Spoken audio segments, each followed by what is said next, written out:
देखिए, good evening students. आज हम बात करेंगे शून्य कोटि अभिक्रिया के लिए अर्धायुकाल। तो देखिए, लास्ट में कल हमने बात करी थी कि वापस मैं बता देता हूँ कि रिएक्टेंट गिव्स प्रोडक्ट। इसके अंदर हमने बात करी थी कि टी बराबर यदि ज़ीरो होगा तो अभिकारों की सांद्रता को प्रारंभिक सांद्रता से प्रदर्शित करेंगे और उत्पाद की सांद्रता को जीरो से। जब अभिक्रिया को 10 मिनट बाद में 5 मिनट बाद में देखेंगे तो कुछ मोल अभिकारकों के उत्पाद में परिवर्तित हो जाएंगे, तो उसकी सांद्रता कम हो जाएगी। सपोज करो x मोल अभिकारकों के उत्पाद में परिवर्तित होते हैं, तो हम उत्पादों की सांद्रता को x कर देंगे और इसकी कितनी रह जाएगी a माइनस एक्स। अब अर्धायुकाल क्या होता है? अर्धायुकाल क्या होता है? वह समय जिस पर अभिकारकों की सांद्रता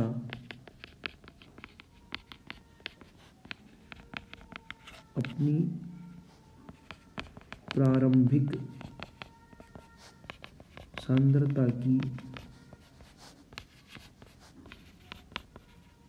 आधी रह जाती है। वह क्या कहलाता है? अर्धायुकाल। तो यहाँ पे a है तो t बराबर t हाफ पे कितनी हो जाएगी? a की आधी कितनी होगी? a/2 और p की भी कितनी हो जाएगी? a/2, क्योंकि आधे अभिकारक रह गया और आधा क्या हो गया? उत्पाद बन गया। इस कहानी को लेके हमें आगे चलना है। तो देखिए, आप देख सकते हैं कि ऐसे अगर मैं करूँगा तो आपकी जो वेग अवकलित समीकरण थी, वेग अवकलित समीकरण वो क्या थी? वेग अवकलित समीकरण जीरो ऑर्डर के लिए बन के आई थी x बराबर के टी। क्या बन के आई थी? x बराबर के टी। अब जब t बराबर टी हाफ होगा तो x बराबर क्या होगा? a/2। आप देख सकते हैं इधर, ये अब देखिए, ये ना, जब t जो है वो t हाफ बन गया तो x क्या बन गया? a/2। ओके, इस तरीके से हम कह सकते हैं कि a/2 होगा। तो अपन ये कह सकते हैं कि x बराबर में लिख दिया a/2 बराबर k और t हो गया t हाफ।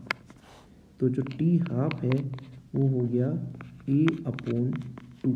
क्या बन गया? a/2k। तो इस तरीके से हम कह सकते हैं कि जो t हाफ होगा वो a के समानुपाती होगा। ये सब इम्पॉर्टेंट कंसेप्ट है कि जीरो ऑर्डर रिएक्शंस के लिए शून्य कोटि अभिक्रिया के लिए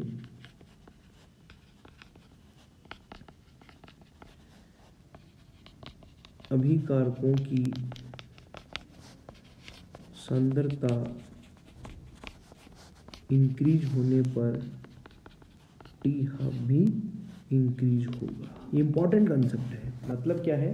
एक एग्जांपल से हम समझ सकते हैं कि यदि टी हाफ और ए में क्या रिलेशन है। यदि ए 5 मोल है, सपोज करो टी हाफ कितनी है उसकी? 10 मिनट। तो इसको बढ़ा करके अगर मैं डबल कर दूं 10 मोल, तो फिर ये भी कितनी हो जाएगी? 20 मिनट। ये क्वेश्चन पूछ लेते हैं कि यदि अभिकारकों की प्रारंभिक सांद्रता को 5 मोल से बढ़ा के 10 मोल कर दिया जाए तो उसका टी हाफ 10 मिनट से बढ़कर कितना हो जाएगा? तो आंसर कितना आएगा यहाँ पे? 20 मिनट। इस तरीके से हम ये निकाल सकते हैं। अब देखिए, इसके बारे में कुछ कर्व की भी बात की जाती है। कर्व भी बड़ा इंपॉर्टेंट रोल प्ले करते हैं। तो मैं आपको बता दूं कि यहाँ पे अपने को बेसिकली 3 टाइप के या 4 टाइप की कर्व हमें आने चाहिए, जिसको अपन सरल रेखीय समीकरण कहते हैं। सरल रेखीय समीकरण कौन से होते हैं? वो फर्स्ट है अपना y = mx, दूसरा है अपना y =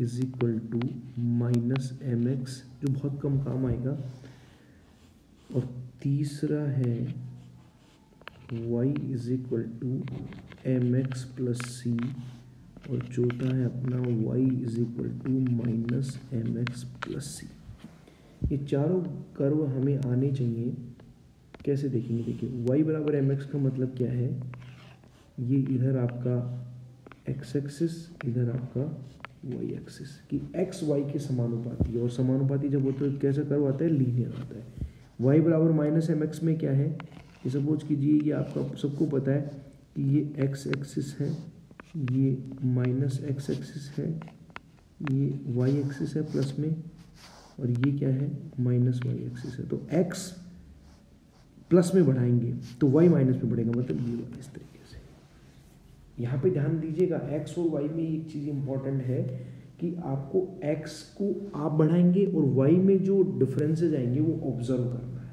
मतलब समझ में आया कि x एक्सिस के अंदर आप बढ़ाने वाला कारक लेंगे। जैसे मैं कहूँ कंसंट्रेशन बढ़ने से वेग में क्या फ़र्क पड़ेगा, तो यहाँ पे कंसंट्रेशन x एक्सिस पे होगा, वेग x एक्सिस पे नहीं होगा, क्योंकि कंसंट्रेशन आपके हाथ में है।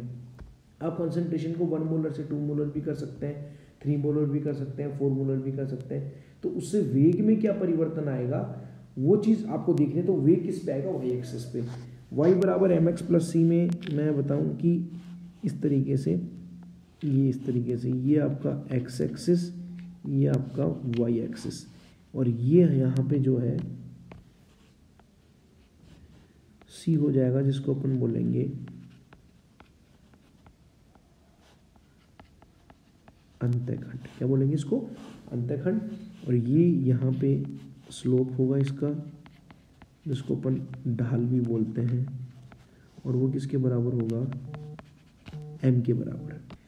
ये y बराबर एम एक्स है, इसमें x बढ़ाएंगे तो y बढ़ रहा है, परंतु यहाँ पे देखो, यहाँ पे x की वैल्यू आपने 0 करी तो y भी 0 हो गया, इसलिए ये लाइन यहाँ से शुरू हो रही है। इसमें भी यही कहानी है, लेकिन यहाँ पे आप x की वैल्यू 0 करोगे तो y बराबर c के बराबर होगा, इसलिए यहाँ पे ये 0 से स्टार्ट नहीं होकर ऊपर से स्टार्ट हो रहा है। y बराबर एम एक्स प्लस सी में क्या है,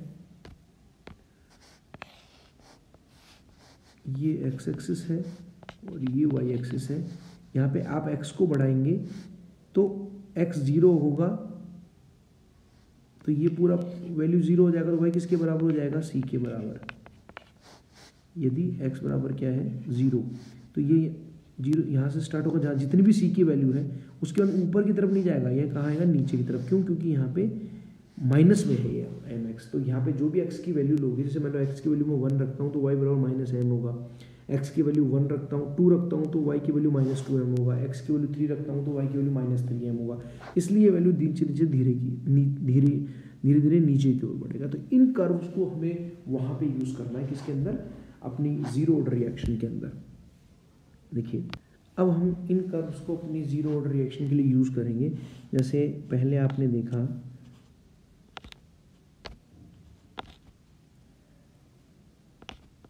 x बराबर के टी, ये अपना एक लाइन बन के आई थी। यहाँ पे t, इस x, यहाँ पे x एक्सेस वाला x नहीं है, x है यहाँ पे उत्पादों की सांद्रता, और t क्या है, समय। तो अपन यहाँ पे अगर कर्व बनाएं तो ये यहाँ पे हो जाएगा आपका, t आपके हाथ में है तो इसको t को x एक्सेस पे ले लेंगे, और x जो उत्पादों की सांद्रता उसको लेंगे अपन y एक्सेस पे, जिसको अपन लिखेंगे x के नाम से, उत्पादों की सांद्रता। ये एक्चुअली क्या है, उत्पादों की सांद्रता।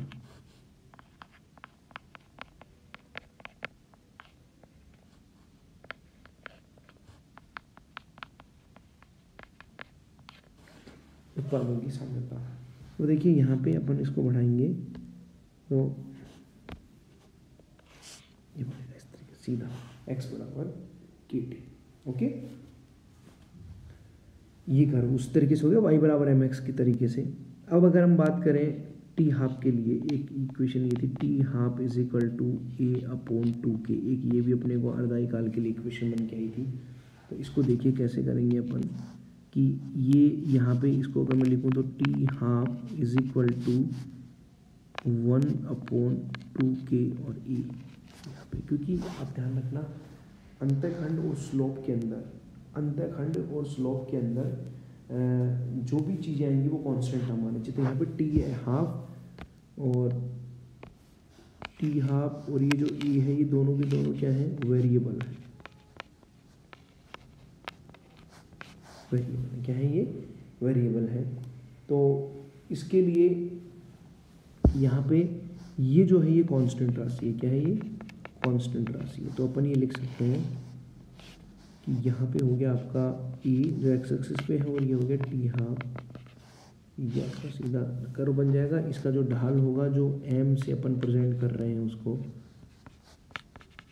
वो कितना हो जाएगा 1/2 के, और यहाँ पे जो ढाल था वो कितना हो जाएगा पी के बराबर। तो ये इस तरीके से कुछ कर्व हम यहाँ पे देख सकते हैं। इसी तरीके से अगर मैं बात करूँ, ये इक्वेशन जो वेग के नियमानुसार बनी थी,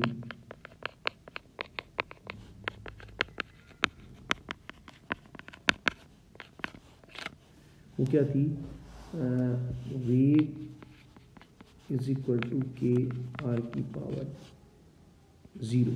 तो ये कौन सी कर्व बनेगा, y is equal to m x 0 के नाम से। तो इसका कर्व जो बनेगा वो कैसा बन जाएगा, ये तो आपका हो गया वेग, ये हो गया आपका r, यहाँ पे देखो 0 है तो आप r की कोई भी वैल्यू रखोगे तो वो 1 के बराबर होगी। आप r की वैल्यू 1 रखोगे तो 1 की पावर 0 1 होगी, 2 की पावर 0 1 होगी, 3 की पावर 0 1 होगी। तो मैं कह सकता हूँ इस तरीके से ये कर्व यहाँ पे बनेगा। ओके, इस तरीके से हम ये जीरो रिएक्शन के लिए बात कर सकते हैं।